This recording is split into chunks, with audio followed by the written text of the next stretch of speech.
Mami, kumustang, siyempre, yung endgame, nga. Very disappointed. Kasi ako yung nag-turnover twice eh.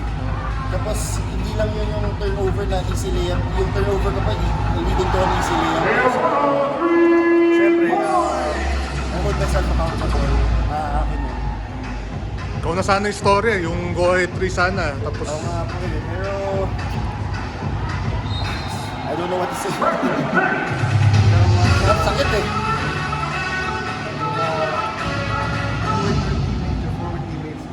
Before lang the game, parang very light. Yeah.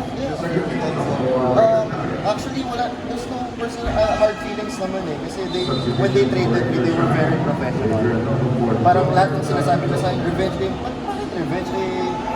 They never did anything personal to me anyway.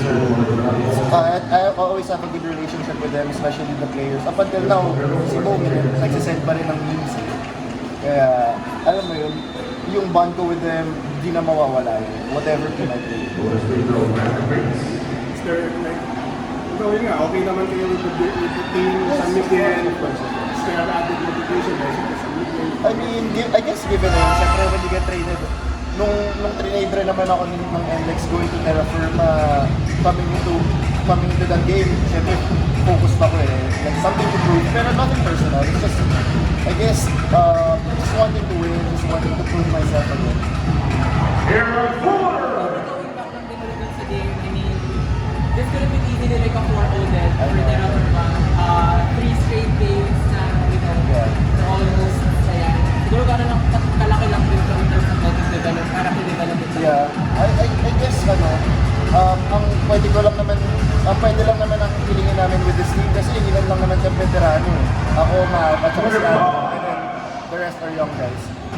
Gusto lang naman namin, at least lumaban kami until the very end, give ourselves a chance to win.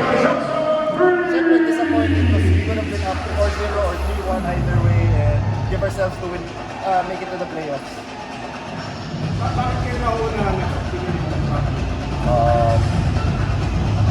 Honestly, hindi ko rin alam. I mean, we have to figure that out. I guess we have to go back to the drawing board, watch our videos, and figure out the solution.